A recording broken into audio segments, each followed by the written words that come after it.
Well, you gentlemen certainly know how to get around.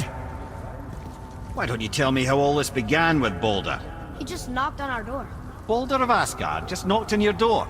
Yeah, he just showed up and started a fight. He said he wanted to know something. He said, I know what you are. Oh, well, we'll circle back to that later. What exactly did he want to know? I was under the floor by then. He said I already knew what he wanted.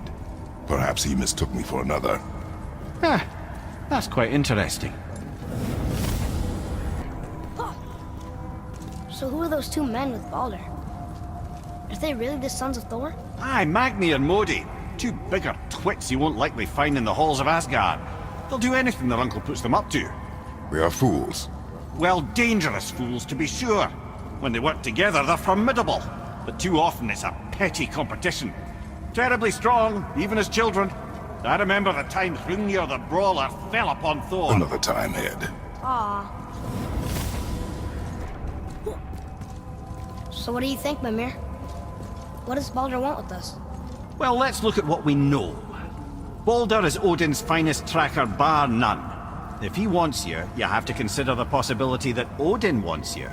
And as for what Odin wants, on this I have some expertise. What could we have that Odin doesn't? He's like the king of gods. Of the Aesir, aye. But his reach is not unlimited. And where he cannot reach, he is preoccupied with going. He's certainly tortured me enough about it over the years. Wow.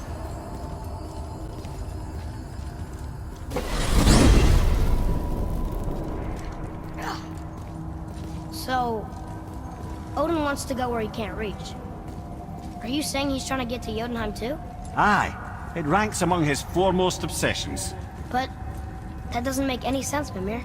Oh? When did I stop making sense? You're saying Baldur tracked us down to find the way to Jotunheim.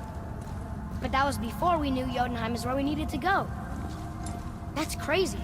Except for one thing. You are headed for Jotunheim, so he was right. I'm so confused. Well then, clearly you've been listening. Wow. Okay. Tell me again how Odin knew we were going to Jotunheim before we did. Odin is extremely clever, you see. Nearly as clever as he thinks he is. And he's a collector of prophecies. If it's about the future, he adds it to his collection. Helps him style himself as all-seeing and all-knowing. But of course, the idea is control. Control of the future, control of his fate. He'd control every realm of every land in every world if he could. Every potential pocket of resistance, he seeks to eliminate. Even if you've never posed a threat before, he may think one day you might. So you see, it's not important how he knew before you did. It's important that he was right.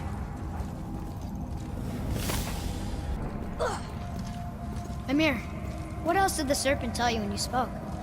Kinda sounded important. I'm sure it's nothing. He just said the boy seemed familiar to him. Me? That's impossible.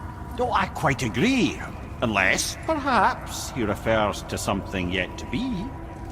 It is said that when Jormungandr and Thor battle at Ragnarok, their clash so violently shakes the tree of life that it splinters, casting the serpent backward through time, even before his own birth. What? That is madness.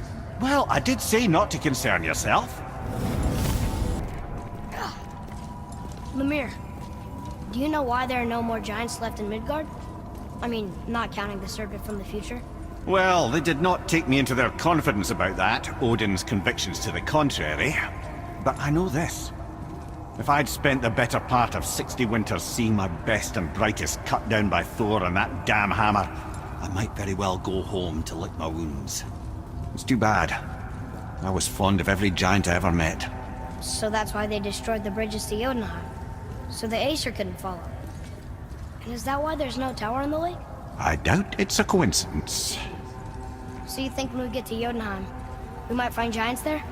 Anything's possible. Why is Odin so desperate to find a way into Jotunheim anyway? He's convinced the giants hold the key to changing his fate when Ragnarok comes. They are the Aesir's oldest enemies, after all, and it's their army that's supposed to do him in the end. But more than that, he covets their gifts of prophecy. He wants to know what they know and see what they see. So much suffering could have been avoided if his insatiable curiosity was not so much stronger than his wisdom. What do you mean? Ah, remind me to tell you why they call him the Lord of the Hanged.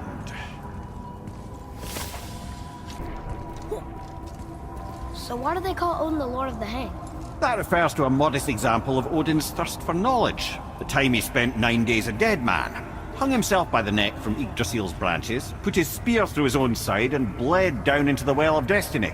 He roamed the realms of the dead and plundered the World Tree of its secrets, until I think quite rightly it got fed up with him and sent him back to the land of the living. Did I not mention he was barking mad?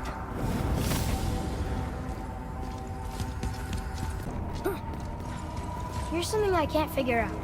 Odin wants to prevent Ragnarok, but the serpent's already been there and seen it. So hasn't he already failed? Fate's a tricky thing, lad. And Odin's just arrogant enough to think he can get the best of it. Fate is another lie told by the gods. Nothing is written that cannot be unwritten. On that, brother, you and the All-Father may just agree. Even if he can't prevent Ragnarok, he still hopes to learn enough details to influence the outcome. Remind me later to tell you about the wolves. Well, I'm pretty sure you weren't talking to me back there. Anything you'd like to get off your chest, brother? I can assure you I'm unsurpassed in keeping confidences. Well, you know where to find me. And for the record, I'd already guessed you were Greek. Athena? Dead giveaway. Hey, if I'm a god, maybe I can fly. No, no! Gods too must stay on the path, I promise you. Look, don't be mad, but I've seen those blades of yours before. They were under the house when I was hiding. Is that why you never let me down there? Where did they come from? They are my burden, from a life that is behind me. Well, they're in my life too now, and I'd like to hear that story. Those days are dead. To relive them is needless. How can it be needless if it's the truth? One day, you will understand. I'll take your word for it. I'm confused. I always heard that Baldur's mother was Frigg. Aye, Frigg. Well, that's more of a pet name, you see. It means beloved, something Odin called Freya after they wed. Out of affection at first, or so I like to believe. As things turned sour, it became a way to manipulate the truth. How so? Odin didn't want Freya, a Vanir goddess, getting credit for anything in Asgard. So anything worthy she accomplished was attributed to Frigg. Like being Baldur's mother. That's right! Freya was Baldur's mother all along.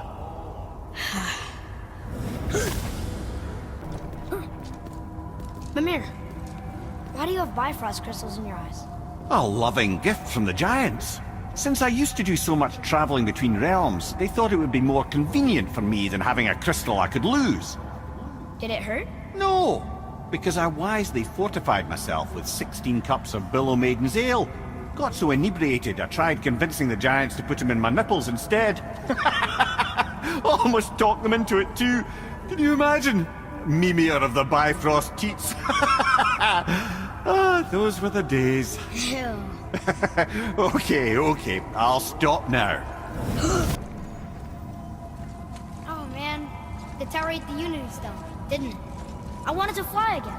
Yes, that's a terrible pity.